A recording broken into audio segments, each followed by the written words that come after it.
informal. Actually, I request you to come forward and structure this. So we had 3 interesting talks this morning, and there were questions asked, and then I had noted down some questions. I'm sure many of you still have some of those questions fresh in your mind.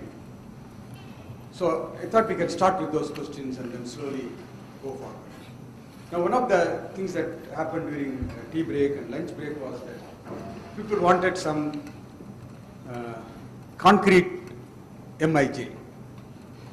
Like, is there a simple model where you can either numerically get this matrix and see it and then get a feel for it? Like I was asking in the last question, then Ramsesha was saying that it's a sparse matrix, doesn't tell much about itself. But I know that people have tried to rewrite some well-known strongly correlated wave function in terms of tensor product states. There, of course, some of these things are there analytically. I haven't had time to get them. So that is definitely one question to ask. To get a feel for these matrices as calculated by DMRG.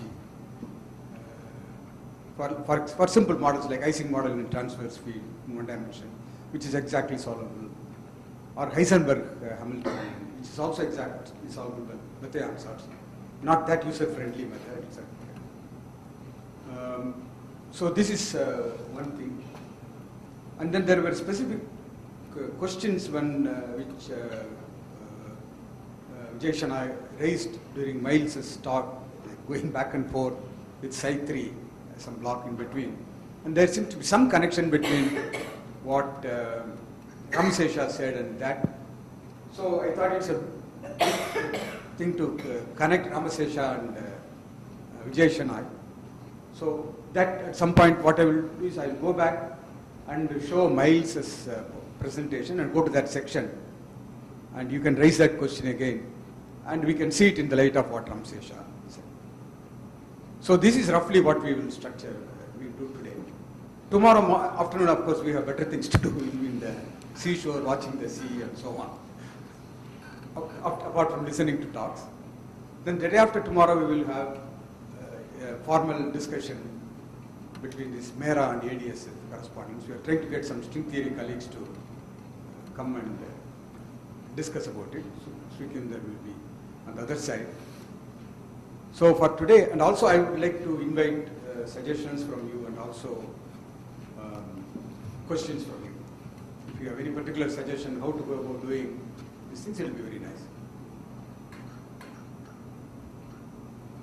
So Amit, you had a suggestion to... I was just mentioning that there are transverse Ising models which has these interaction. I'm audible, I'm sure. Don't hurt. No, it's formality. Okay, the transverse Ising model with three-spin interaction. With three-spin interaction. Which matrix product ground state. People have calculated the fidelity and other quantities using this matrix product nature of the ground state. But I don't remember the details. I can tell tomorrow. That would be nice. So you can... And second thing, there was some comments on the connection to conformal field theory at the quantum critical point. Yes. There I remember there is a paper by Shubroto of IISc and Frank Coleman and others who looked at the transverse Ising quantum critical point and tried to numerically simulate using a matrix product state. And they calculate what error you make, and that error scales with the size of the matrix dimension. These are the 2 points I just wanted to mention. Maybe I can tell you. Theories and calculated various scaling exponents that you need using tensor product representation. So it exists in the literature. I'm not familiar with it. So Nandini, why don't you say what you were telling me this afternoon? Huh? But you wanted something concrete, right? Some example would be. So Srikinder, you were saying that you could do something about matrix product state and then some time evolved. Okay, so what I was just mentioning was that it's usually instructive to write down the code for at least one of these algorithms yourself, and rather than wanting to see something in the matrix elements itself, that helps clarify a lot of things. And I was just suggesting that, for example, imaginary time evolution with the MPS, you can write this code within half an hour and already run and see what happens with the Ising model. And if yeah. So like Miles was telling in this website, iTunes. Yeah, I'm not familiar with that. So they've probably done this recently, but this can be, it's quite. And you can demonstrate. Wonderful, wonderful. So here is a volunteer, Rajiv Singh, and so can you do it now? Yeah, the next one on that, I can do it. Yeah, this has website. But no, Linux is password protected there. Oh, so we can ask number.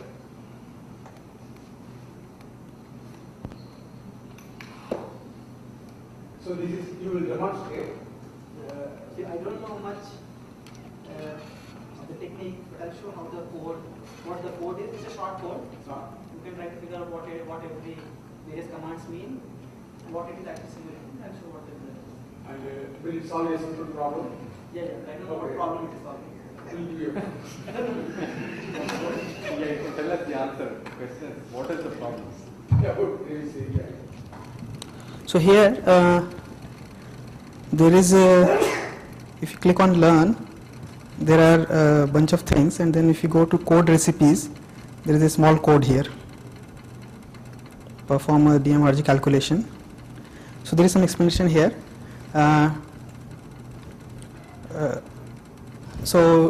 Well, let me just try to read it. To do any DMRG calculation, you first need a Hamiltonian. The simplest way to obtain one is to use a predefined Hamiltonian provided with the library. The site indices included in the Hamiltonian are provided by a model object. So this is one, spin 1 model n. I don't know what that means. N is number of sites. N might mean number of sites, and it's a spin 1. I don't know. Okay, and the next line says it's a Heisenberg model. Oh, wonderful. So he will demonstrate. Good, great. Okay. Read. You are teaching us. So here we have. Okay, here we have chosen to use spin 1 sites, and our lattice size is n. Spin 1 sites. So every the spin is 1. Instead of spin half, it is spin 1. Okay. Next to That, just for the sake of students, spin 1 as opposed to spin half with nearest neighbor public leads to a gapless situation. okay, Whereas spin half always leads to gapless. gapless situation. This is called Haldane gap phenomenon. Okay. And so it's easily addressed using DMRG. Okay. So next to instant. Let me just check if this is the example I used. Just a minute. No, I don't think so. Let me just check one thing.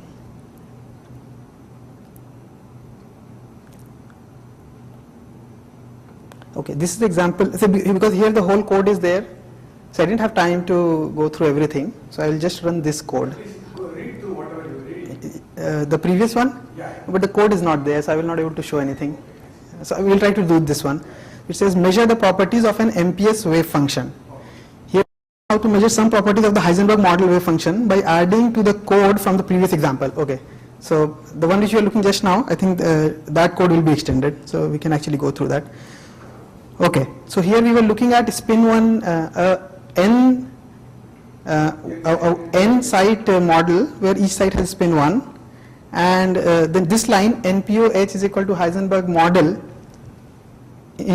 starts the Heisenberg model. So this is C++ code.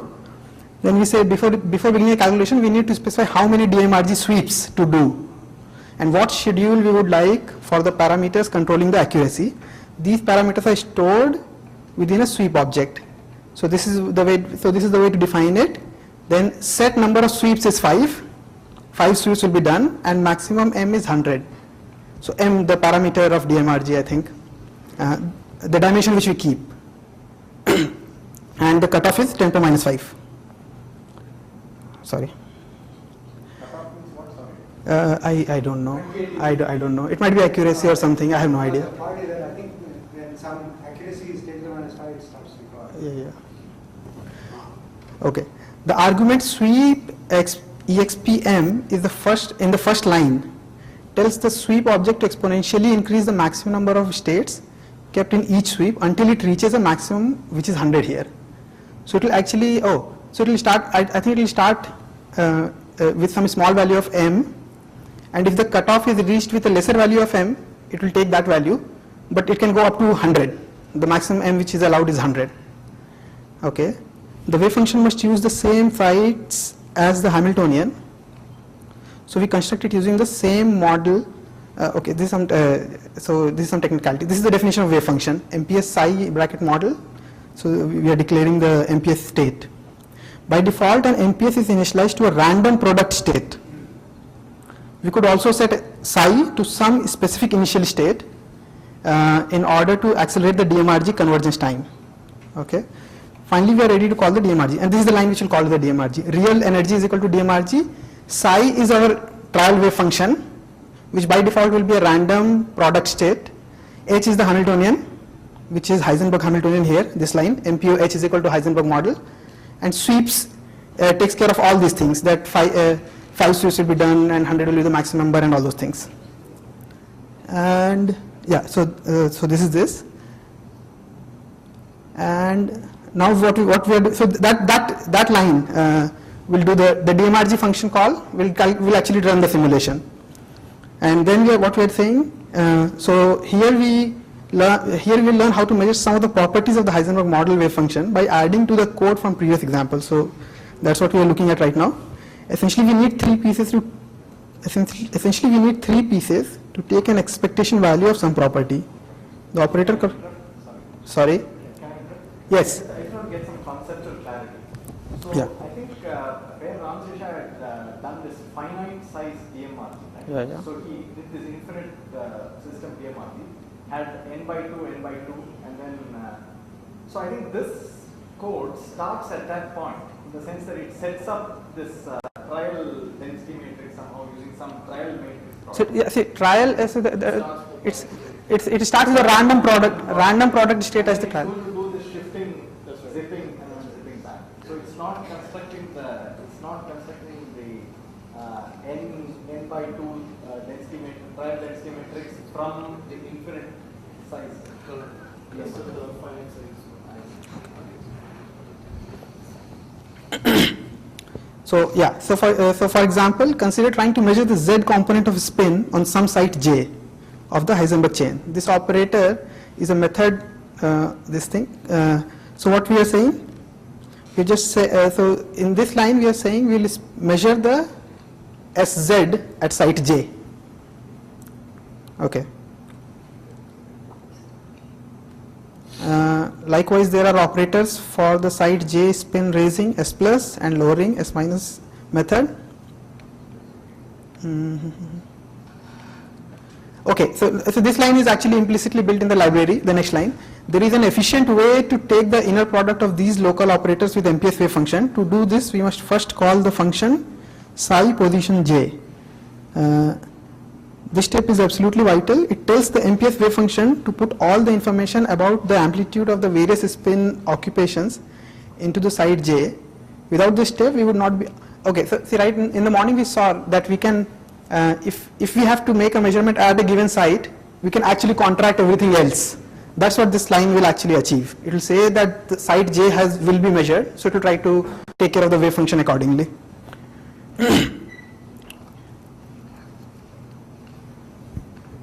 Well, I don't know.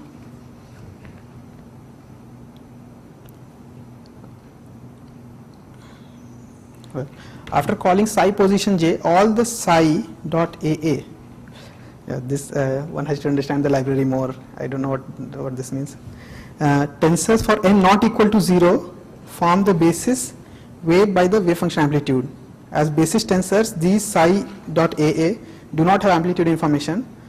Only the psi dot aa does. Sorry, as he executes some specific Yeah? trial initial state and look at the. See the in the so this is the entire code actually here. So forget the first few lines. So if you look here, that is the number of sites, this number of sweeps. We will start with, if m, the parameter will start with value 1 and the maximum it will take is 100. So this we were explaining, he was explaining earlier also, and this is some cutoff. This we are declaring that we will use a spin 1 model of with n sites, and the model is a Heisenberg model, and this is the initial state. What is happening here is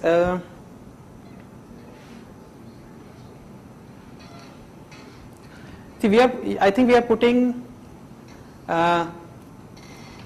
okay, so what is happening here is odd sites are set to up and even sites are set to down in this line.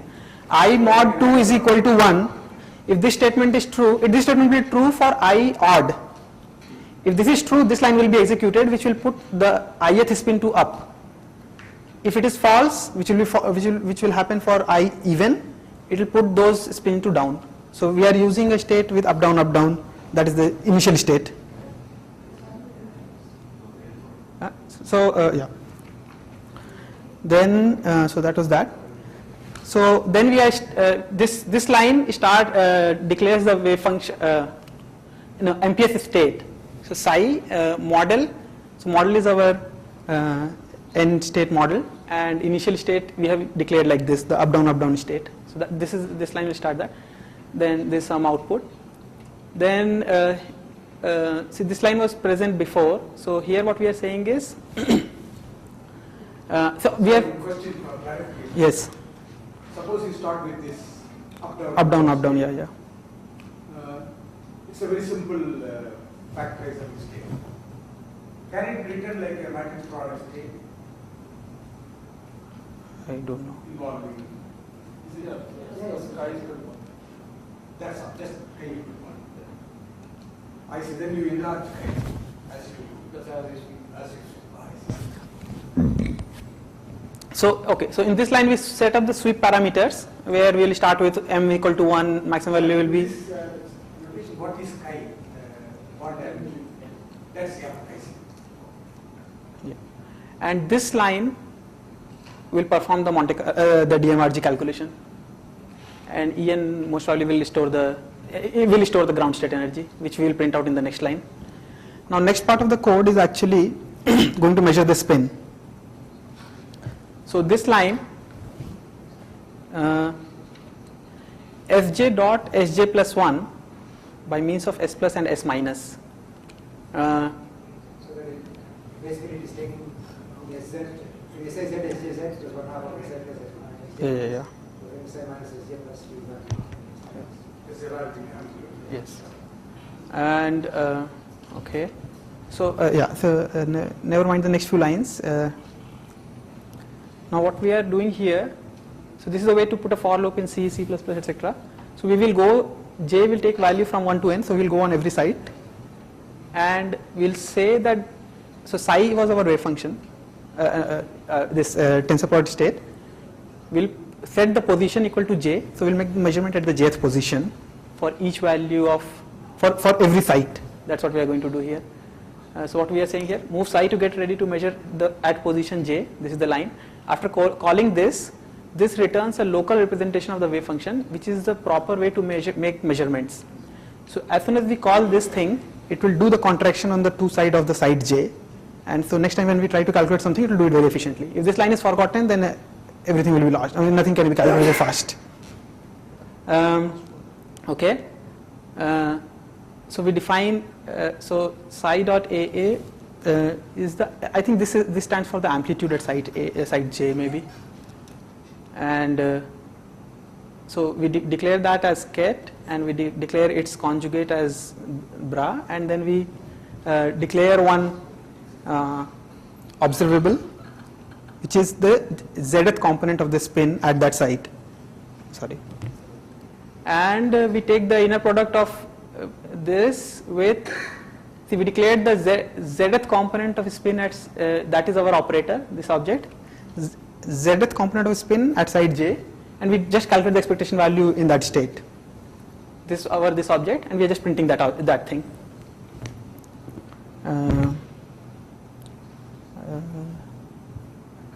what next few lines are doing. So does he exhibit the matrix? Matrix is not exhibited actually. No, we are not writing matrix at any point. What we are writing is we are actually yeah, expectation values of the 2s. So that means we know that for spin 1 Heisenberg antiferromagnet, expectation value of SZ in the ground state is 0, but some kind of similar state, AKT. So you start with a specific value of SZ, like up spin or down spin, then somehow it evolve to 0 value. Okay. Is that what he is writing or showing? Okay, no, so I'll just run the program now. Oh,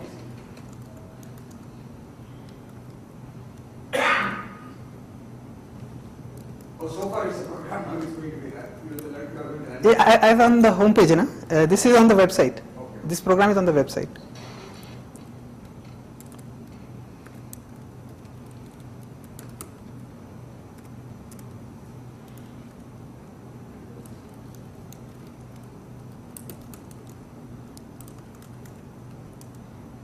So,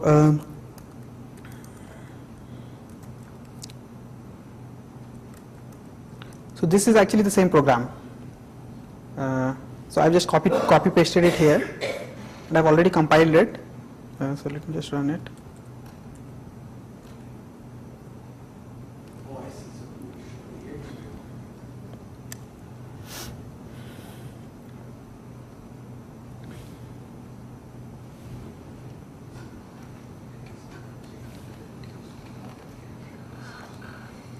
Okay. So, so yeah. So initial energy we have printed. Then largest m. So m is our parameter. During the sweep 1 was 9. And what happened there?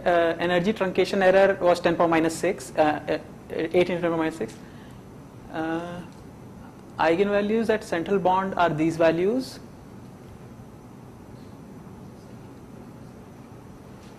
Actually, this is just one number. So in descending order, we have written down the energy eigenvalues.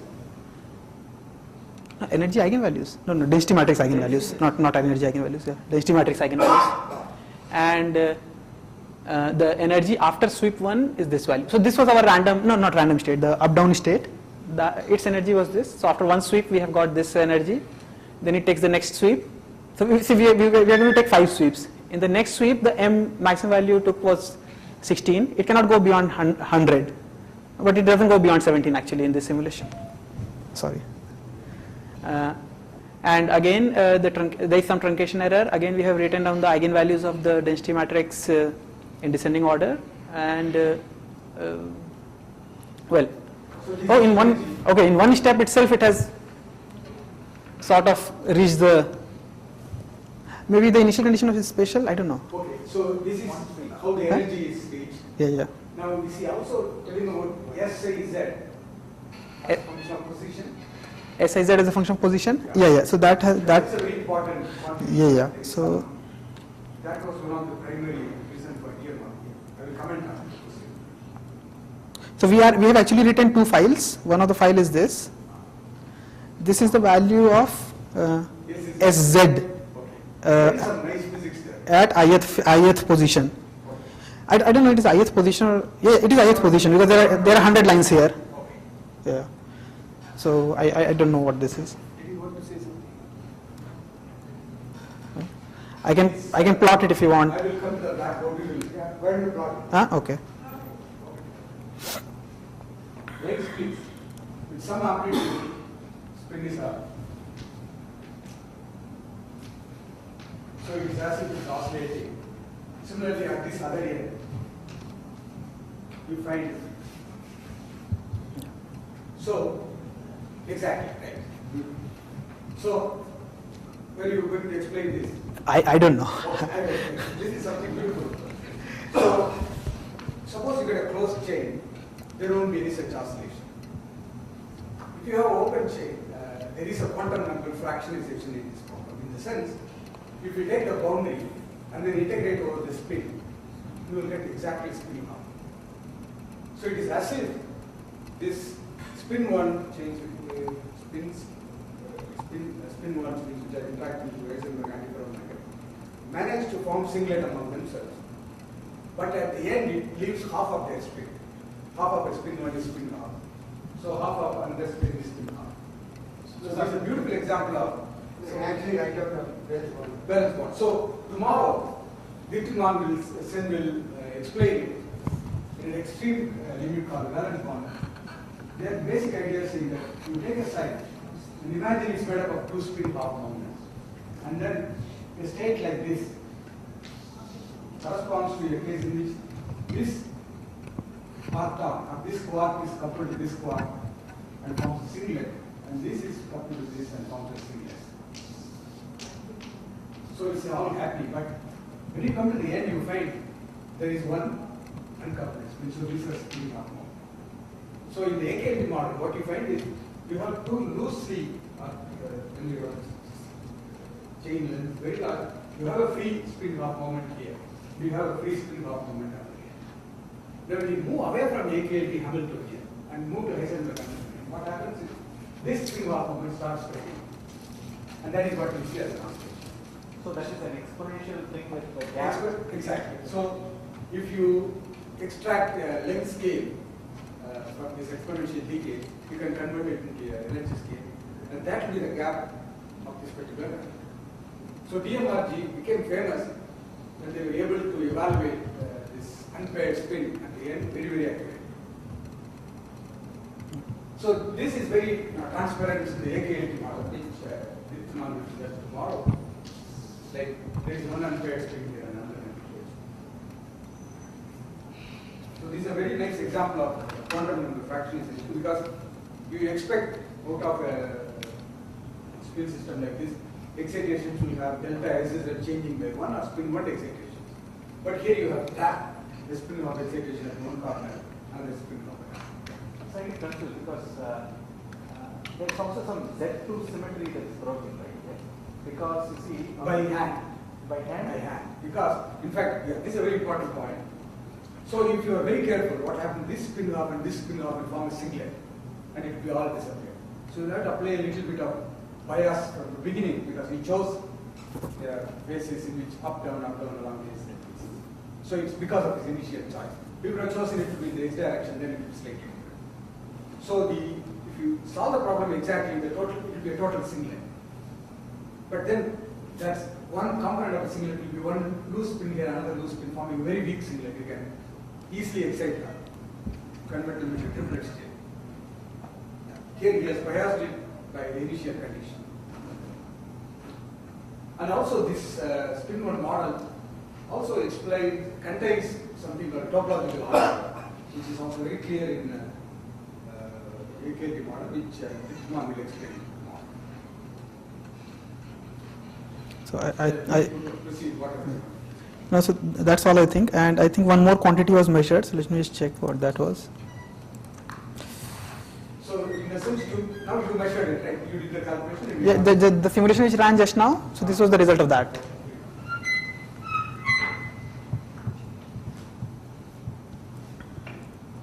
So H dot S was the other observable. Bond energy. Spin of the state.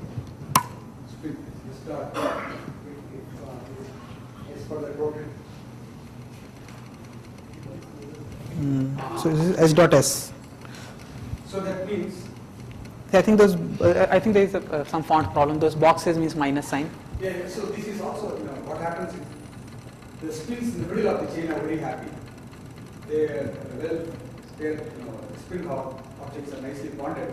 But when you come to the boundary, there is a frustration.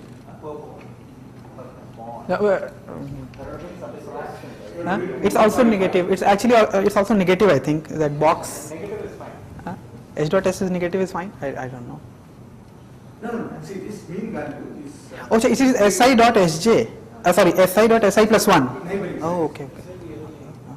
So it's not a universal number, because in the AKT model it's a very simple number.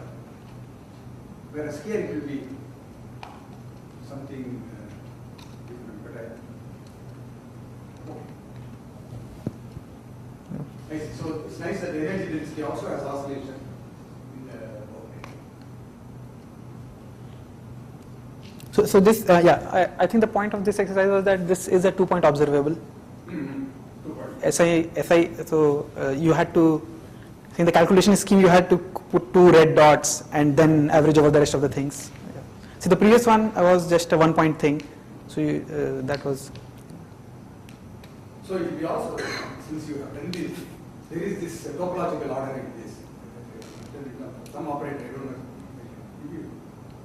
It exhibits a long range order, which in fact later called topological order in other contexts. So this model is supposed to exhibit very nice. Okay. I don't know whether, probably that can be also measured. Maybe. But it's a very non-local object. Okay. It's not a 2-point function. We take a topological order only in the sense that your perturbations they commute with the system. They commute with the system. You can't have any perturbations. So in what sense of the system? So that's a topological kind of rigidity. So here, okay, let me, can I have the lights please?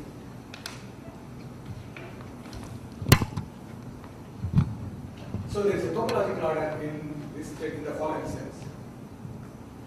Let me, so if I take this wave function, this state, and then project it in SZ basis, so a given side can have SZ equal to 0, plus 1 or minus 1. So these are all the 3 possible states.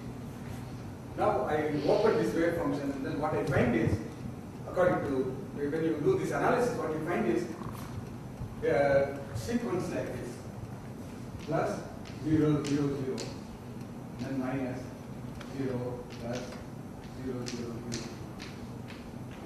so on.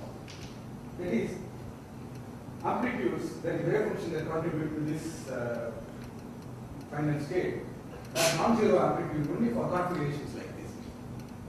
So if you find me an upspin, there will be zeros, but you'll always find an upspin, never a plus. So if that intervenes, then this order in the sequence will be lost. So again, there is an order in the sequence, not in the position. So if there is a plus, it will be followed by minus, it will follow by plus, minus. So there is an operator which measures this. So this is the topological order content of the string on this interval. So I think the string operator. It's a string operator, exactly. So since Ramshesha gave a clue, that's string operator.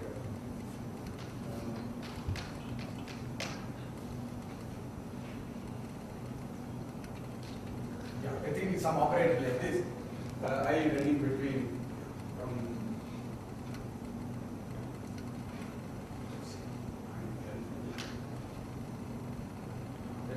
you take this SI between a point inside L and M, and then find the expectation value.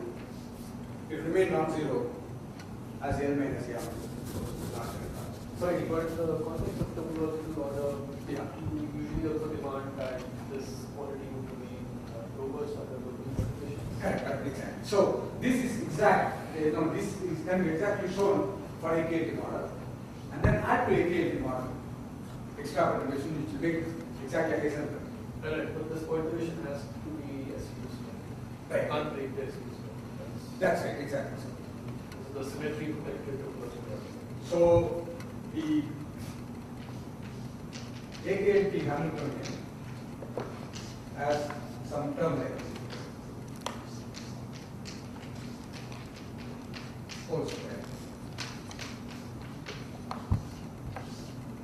So it has a standard Heisenberg coupling and backward coupling. Right. So for a specific choice of A and B, that's AKT Hamiltonian, for which it's exact. Then you move away from it, particularly drop this, which is what he analyzed. Standard Heisenberg model. Still this topological order survives. But you can't add a perturbation which does not compute with this. Correct. You can't add like this magnetic field. But usually, let's say if we talk about the Doric code or something, Mm-hmm. then you can add any local perturbation and then the transit is. So this is also robust under some perturbation. Right, that is all. And these are the perturbations which compute with the system. There is, this is the expectation value of SI dot SI plus 1. Yes, yes. Now, if you had a spin half model, then you must have a pile system, spin pile system. Right? So it should kind of give you an oscillation, short, long, short, long. Yes, what happens is in spin lock model also there are these boundary spin-ons, That's it. but then they have power locking. It's not sharp like this. This is very sharp. Exactly. So they should be able to see that. Now, okay, there I think DMRG fails probably because of you need a lot of one dimension. Probably things like mere article. No. Probably you can do a spin correlation function and then get the structure factor. You see the structure factor keeping at 5/2. But I do not know whether if this method works for spin half. Whatever I have heard is that Because spin one does not have a spin part system. There is only a spin half one. correct. But then at the same time it's gapless, so it's hard to. Maybe you can make. Suppose I force a DMRG calculation on spin half. You would always see expansion. There also. So as you increase this parameter, you will see that you get a larger split, but Still it will be exponential. Okay. Possibly if you take a square lattice and put spin 2, you get something like this. Yes. So legs, some more legs. So I am preempting what Vidyaman will talk tomorrow. See, Jason question is, suppose I have spin 2 or I have a square lattice, can I do similar construction? The answer is yes. In the original AKMP paper also, or later paper is there. So think about spin 2 as made up of 4 spin half objects. Then you can say 4 quarks. So you can hook up a Hamiltonian for which this is an eigenstate.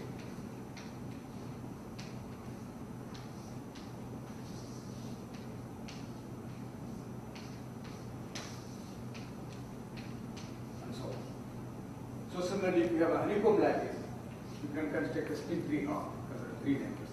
You can keep. No, so then the question is if I have a corner, If you have, a corner, yes, will there be a trap? Yeah. so there will be, no, there will be spin 1. Depends on which corner, whether you have to look at the edge or you look at the corner. If you have a corner, So if I have just an edge, then it will be a spin half. exactly. So here it will be a, Spin half. So if I have a corner, then I have a spin 1. Spin 1 there.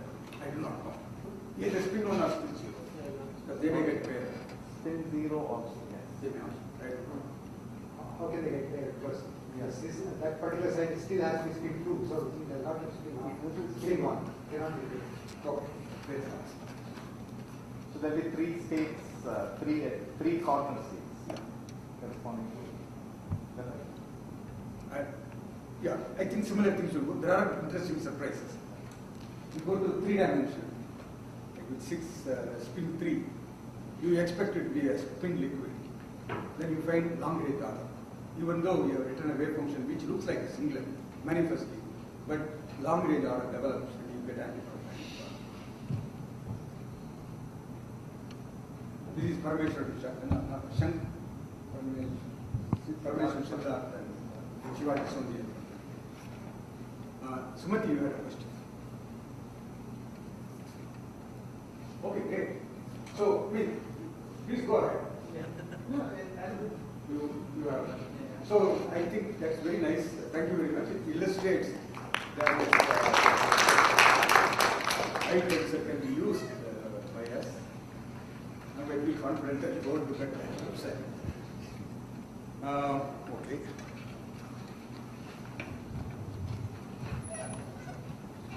I think interesting if we can solve another model which is not, which will give some new insight in the next 2 days and surprise Miles.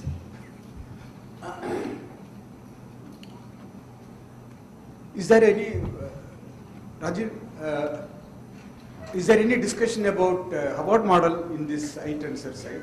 No, Raju has to change the model here. So you can So do this, model. the example which I gave today Ah. was available on the website itself. I didn't get time. Oh, sure. And in the website, in the examples, do they have any other model like Hubbard model? I don't think so. Okay. I can check. Ah. I'll tell you I tomorrow. think you'll have a lot of Okay, I see. That would be nice if some other models are there. Because I think many models are implemented, but the documentation is not there. The Okay. documentation is not very detailed right now. Okay. So, So Ramsesha, do you have any comments about this? Because you have played with spin chains also, right? Yeah. So basically, that's what I was. So did you also focus on the edges and saw this unpaired spin at the edge? No, actually, what we were doing was like, Ah. we were trying to get the structure factors. Okay. So for that, we do a calculation for about, say, 200 site. Do Fourier transform. Fourier transform the open chain. Mm. So what you do is you leave out 20 boundary spins on each side. What you have in the interior, 160 sides. You assume that the spin coordination functions are that of a ring. Mhm. And then you use the spin coordination function in the ring of 160 to Fourier transform. And Right. then you can see what happens to the inside. I see. So for you it was a nuisance, the boundary oscillation. I mean, it's been half. Yeah, yeah. Let's see. So the another thing I was thinking was go to Miles' lecture and clarify that point. Shall we do that? Do you have energy?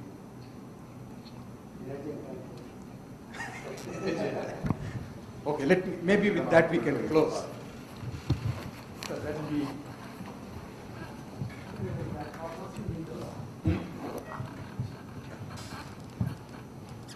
That's all.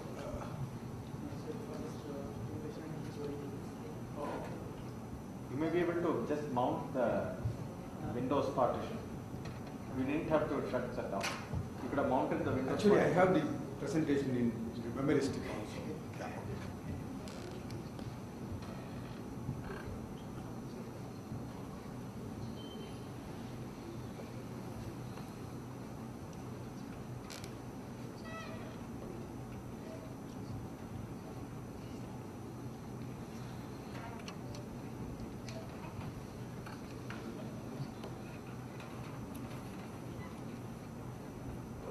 So there was a comment made by Professor Balachandran about some connection to lattice gauge theory. Ball is not around. Did any of you appreciate that point? I don't know. I got a sense that he was worried about some gauge symmetry. Right. But then he also alluded at the beginning, it looks like lattice gauge theory. That part, Okay. yeah. So now I'm trying to connect to that. Mhm. So see the states S1, S2, S3, Sn, Hmm. right? You can do gauge transformations on those guys. So for Right. example, I can multiply each of the S1s by something, Hmm. right? If that is a trivial thing to do is to multiply each of them by some phase. So then these wave functions will change. Hmm. But if those fellows have internal, if S1 is n-dimensional, I can actually multiply this by SUN Matrices. centered around the ith side. Mhm. So there is some, so I think he was worried about that. And one other comment which said that this is actually written in a particular basis, in the sense that you fix the gauge of those, that internal gauge has been fixed. And that, I think. So Sukhvinder, would you like to make some comment? Because you have read about Right, so, incorporating local symmetries or global symmetries. right, so, Yeah. so there are two things here. So one is In the rate what would be?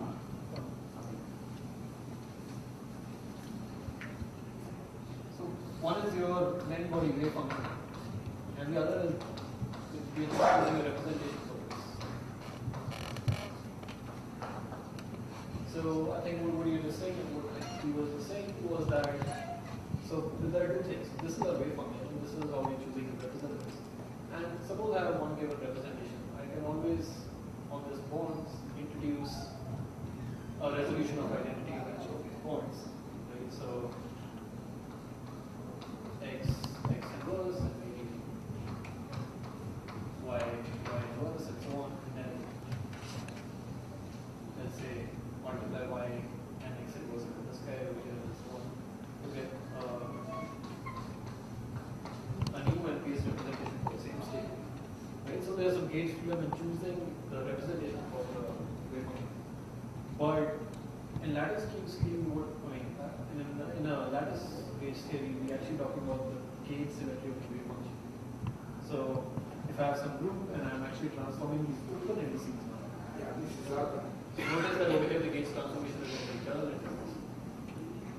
So I'm demanding that if I act by some rule elements here, then this guy gets and this guy makes it. So that is the gauge symmetry of the wave function. This is just a choice of some gauge for the Yeah, representation so of the wave function. this actually brings to another very important question.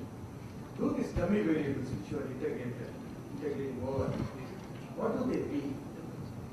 So they carry any physical meaning more than Right, so the syntax over here, the states over here are basically they give the states over here form a basis in the inverse space, which is the support of the reduced density matrix of all the sites to that effect. So let's say this label it takes 1 to n values. So this labels some n states, and those states will span subspace on which this side of the chain is supported. So it's an effective description of the left part of the system. the basis for the Yes. last. But there's a distinction over here. So these gauge transformations are just for your representation, and then this. Now on top of this, you can have a gauge symmetry for every function. And in fact, people have then translated or incorporated such constraints into the tensors of the MPS. But that requires something more. So you impose some gauge constraints for the tensors on top of this. So you still fix this gauge, but then you now impose some constraints of arising from such a gauge.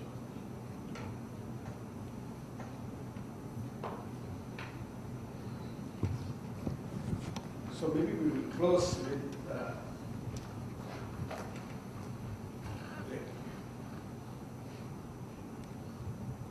let me go to the section where there was a question asked by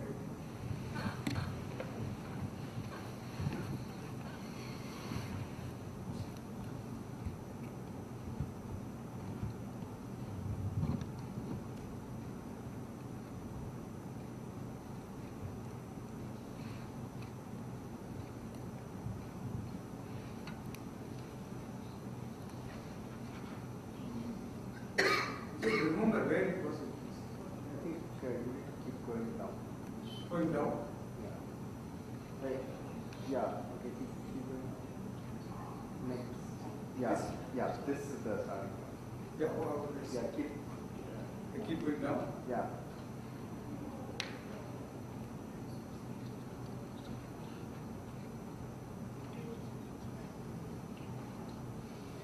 Right. This is the. Okay. So now you and Ramsesha are going to speak and explain this to us. Yeah. I think Ramshesha will go with experience. No, all the three of you. So, yeah, I lost my, when I came here, somewhere.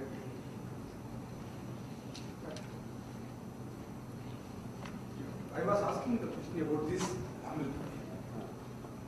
So, Miles did some answer, I didn't understand. Maybe, can you explain what is this Hamilton?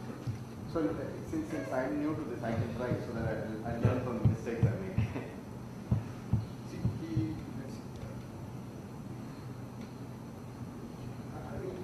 Why don't you go there so that you can actually handle the Yeah. So the way I understood it is the following. yes. That Please. So the way I understood it is, so this was this site 3 we have. Right? So let me just call this these fellows as alpha. Okay, why not use actually Ramsesha's notation? Let me call this as mu, and let me call this as mu prime. And and this I will call as S3. Right? Left, the right. So if I were to think of this as a 5-side problem, 1, 2, 3, 4, and 5. Basically, these mu's are the sort of the eigenvectors of the density matrix of these guys, and the mu primes, and mu's are these of this side. And now the Hamiltonian is written in this case. So it may not have a particularly simple form. Yeah. Right. So the form would depend on these things. But if the interaction is somewhat local, for example, I was trying to visualize in terms of free particles, then what would happen is I would basically have a system like this, where this is my mu block, this I will call it as the mu block of the Hamiltonian, and this will be the, why did I get one line? There can be a mu block, it's called mu block. Like mu is for the left. See, mu sigma mu prime is for the raw vector. No, mu block means this thing, mu a mu. You mean Not the Okay, you like that, like mu. Yeah, sorry, yeah, that's what I meant. And then there's the three block. That is the, and then sigma 3 tau 3. sigma 3 tau 3 block. Okay, sigma 3 tau 3 block. And then there is the mu prime block.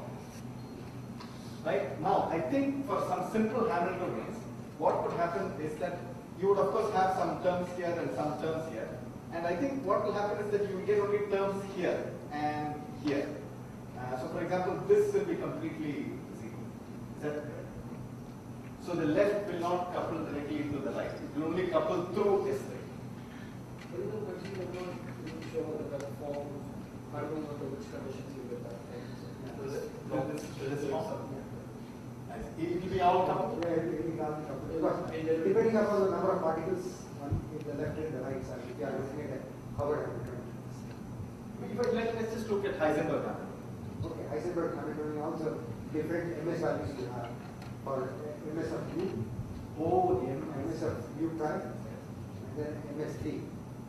Okay, so there you will can be calculate various everything depending on what values MS taking. So what is being stated is about it. So for example, so if I look at ms equal to 0, I could have, so this is my mu block, this is the 3 block, and this is the mu prime block.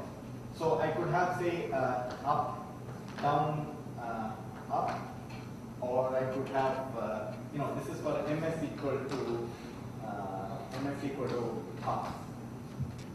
I could have up, down, up, or I could have down, up, up. All these various guys will couple together, and then the matrix will be full, is what you're saying. Matrix may not be full, but Yeah, it should it will be random. You cannot have some nice structure the way I'm thinking. Then that is what is special about this base is your leave some signature. You have Okay, so now my understanding, so here is where I think people can help us out. So my understanding is that suppose you start with some set of matrices like this. This is the initial product state. And then the way to improve it is by this sweep Shifting side 3 to side 4, Yeah. and then the rest of it you want to do is side 4. And then keep doing this. I see. That's that sweeping. That's the sweeping vector. So in a sense that big statement. Now, if you go to the sweeping, you will see that. yeah. What was it? What was it? you are going to answer the last Okay. Yeah. This is sweeping text. Operationally, how does one do this? It's by precisely by what I would think precisely as Ram said. So what you do is you would say imagine that You keep changing the size of the left and the right one. Left block augmented, right block attenuated. something like that, right? So let me say I have two n sides. So let me say I have n here, and So let me say n minus m minus 2, and this is 2. Right? I'm simply now I know some states mu here, and I know some states mu prime here, and then I have the internal states of this. So let me just call them as S. I think we call them as Sigma, sigma, sigma. Sigma. So what I then do is I construct my Hamiltonian with this basis, diagonalize it, get my ground state. And then what I do is I compute the density matrix of this guy. No, one side. One shifted up, right? Yeah, mu and sigma will be together, and then Yeah, I got it. So, mu and sigma together and this guy. and no, you don't do anything to that, so that it becomes m plus 1. Correct. This becomes n plus 1. And And then then now I, you put and then I two take sides. these two sides Yeah, you put another side on the right, on the right. and then you look at the density matrix for n minus m minus 3. Okay, n minus. Because that was already computed. Yeah, right. Correct. Right, and this goes on. This goes on until you hit the right side, which is only one side, and then the left side will be n minus 3 sides, and middle 2 sides. And then now you sweep back. So right side now becomes 2 sides, and then 2 new sides, and then n minus 4 sides. Like that. So now we have the new density matrix for row 2. Correct. So the question is, why does this converge? Huh? Why does this converge? Because finally these density matrices have to be density matrices of the full system, the 2n system. What you started with was not the density matrix of the 2n system. It was density matrix of the 2p system where rho p was from the 2p side system. No, you made a statement that finally it has to be the density matrix of the 2n system. Correct. So what in this business is forcing that it has to be? Because you are constructing back and forth, you are sweeping it, so it will finally become that of the, you are defining the density matrix until it becomes the density matrix of the 2n system only. Because you are starting from the 2n state, 2n side eigen state, I see. so that becomes a part of the 2n state density. And you always have your Hamiltonian. But when I started with the central, Yeah. when You have to get the state and then only that state that density. So you're keeping the Hamiltonian at each point and extracting the ground state. On the same Hamiltonian. On the same Hamiltonian. So suppose I want to ask you a different question. So if you look at Green's function Monte Carlo, the usual Green's function Monte Carlo, I would start. This is what you showed as e to the minus I. Right. So I would start with some state of this some state, and then I would just do e to the minus some tau p, tau h, and keep doing this, and eventually I will go to the ground state. Right? So what is the connection of that and the sweeping process? There's two different ways of getting the same. There's getting close. There's some. I'm sure there's some. They are numerically different techniques. Yeah. Numerically, one is a projection operator and the other is a density. Correct. E to the minus tau h is a projection operator. Correct. Does that help? It helped me a little bit, but yeah. So, Shekhar, you want to say something about questions that were asked? Let me ask the audience. What is the next question?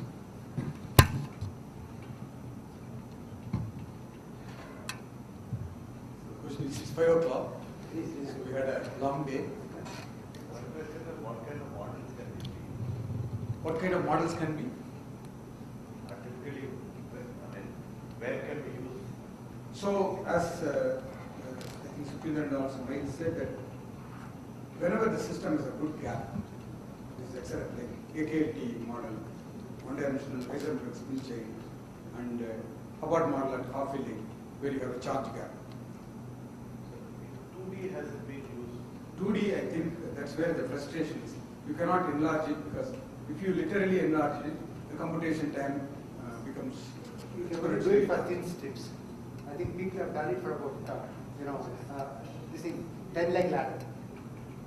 About 10 leg ladder is about the widest system that we have on.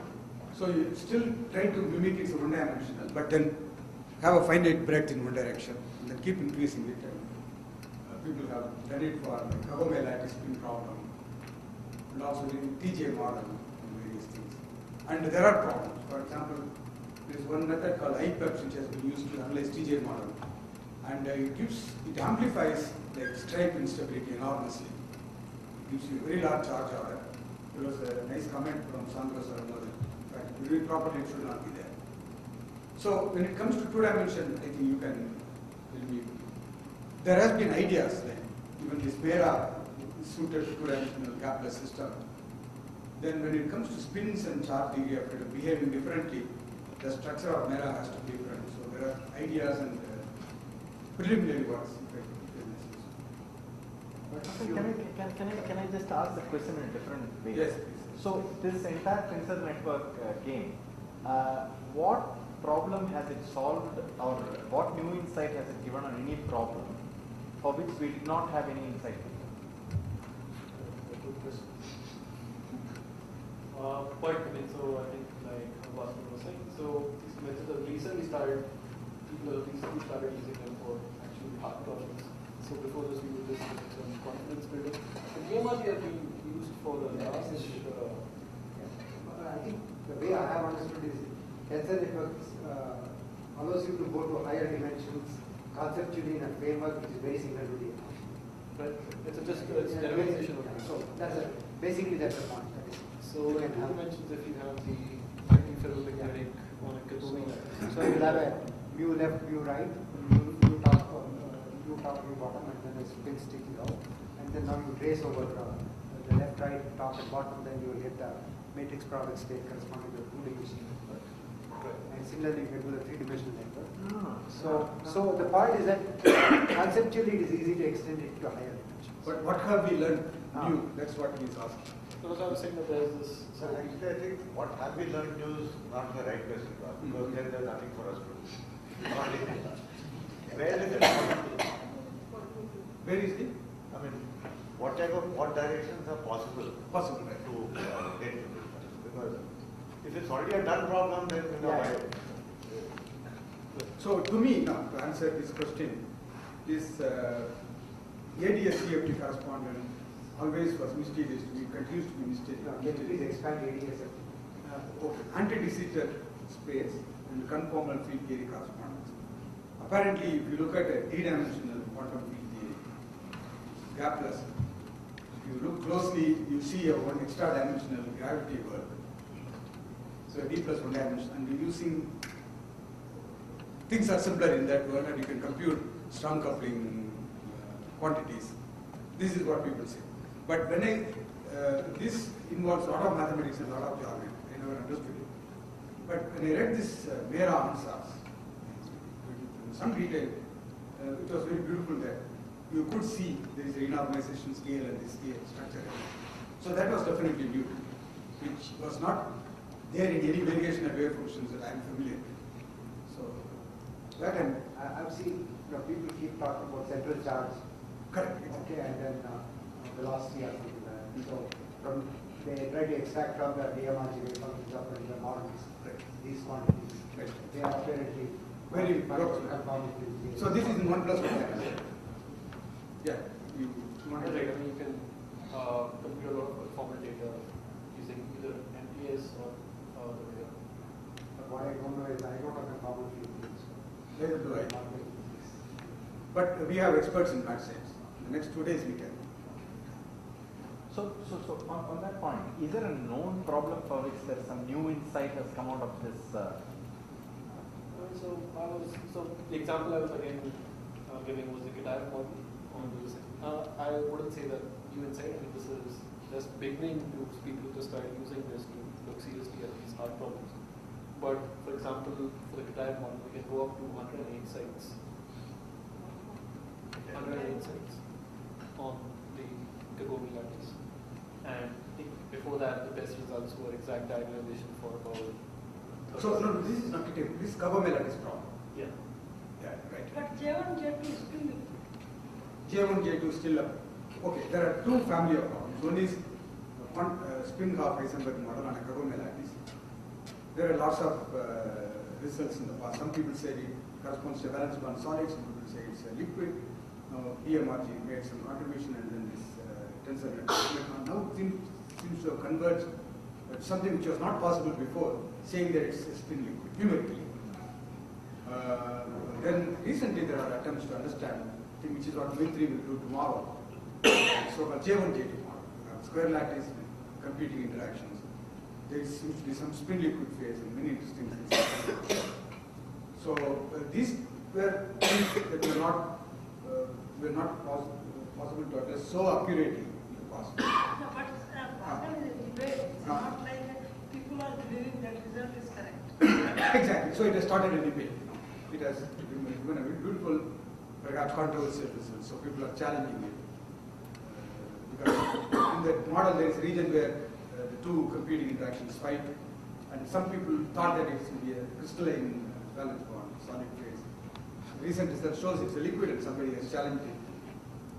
So no, Mera shows it's a liquid. I mean, this tensor network. Tensor network, not Mera. Not Mera is a critical. Matrix product states are tensor network. Says that it's a liquid. And Sandvik has come up with some suggestions that we use. So it's interesting that, but the energy differences are very, very tiny in all these things.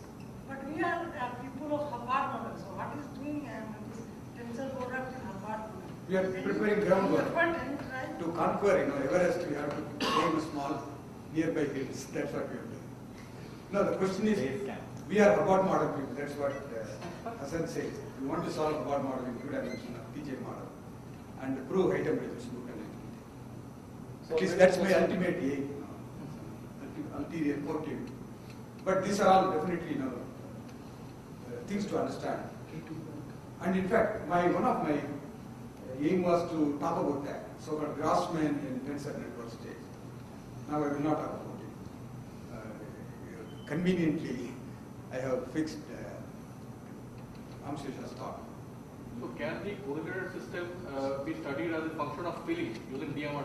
Yes, people, in fact, there is something called IPEPS, it's part of this tensor network progress, which they have studied TJ model and gotten some very exciting results in terms of energies.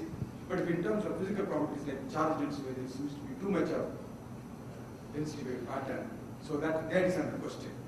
So it has been studied. Though TJ model has been studied in the last 1 or 2 years. Steve White and 1D or 2D TJ model, very beautiful result. But then the result is very good. But when I looked at it, my immediate reaction was it cannot be right, because there are various reasons which tell you that you don't expect this much charge density modulation, and now it turns out to be so that it holds on to something and amplifies it, so that there are scopes for improvement. Shankar, you want to say? So in 2D, even if the numerical calculations are difficult, is it possible to write down, say, treat it as variation wave function? And some answers. And try to write down correlated wave functions with fractional charges. What I have in mind is analogy of Laplace wave function. Because those wave functions, even if you don't know plasma analogy and don't know how to calculate, you can nevertheless sort of motivate that fractional charges and very phase calculation and fractions. So has there been any attempt in those directions? So unfortunately, when it comes to away from half-filling, in the 2D TJ model, the best wave functions are RBB wave functions with pulsar projection characterized by the phi h. Now what do you mean by best? I don't care about energy actually. I'm only worried about the topology. Best so far it has been in terms of the desired result it gives, namely it gives superconductivity. But I have- And also energy is good. Yes, but I my have question is not towards superconductivity at all. Yes. My question is more spin liquid. So you're talking about dope Hubbard model or? No, I'm not. Spin models. Oh, sorry, I'm sorry. I thought you were talking about. So you are not talking about doping. No. So spin model. Yes. Okay. So there has been attempt to understand triangular lattice. Unfortunately, it orders, so there is no spin liquid. So that is where this J1, J2 model and so What carbon I'm saying is, energetics is difficult because you have to do the calculation. So you are asking whether there are model wave functions, variational wave functions. And showing topological order in them by tensor. In fact, the whole class of work by Ben, what is called projective quantum PG something. Yeah. So he does RBB mean field theory and takes those So answers. are those tensor network representations? Yes. In fact, they are called Grassmann tensor. They are very nice developers. So you take those and analyze for this projective symmetry. And then that gives you what kind of topological order you will get after Kurzula projection. No, the spin model, where is it? Spin model. So no Kurzula projection. No. You start with the spin model, do RBB mean field theory, where things are freely moving. And then get those mean field waveforms. Spin liquid wave. And then do Kurzula projection.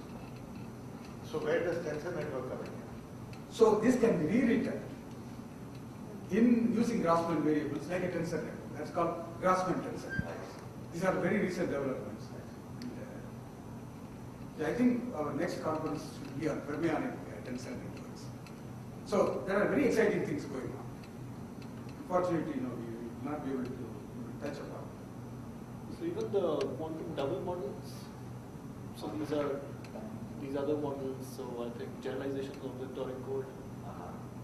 So even they are the ground states of all quantum, or at least a very large class of quantum double models, can be written exactly as they are the ground states of this. 2D models. Yeah. So the TJ model, suppose we set the J equal to 0 and U equal to infinity, the so-called extremely correlated liquid.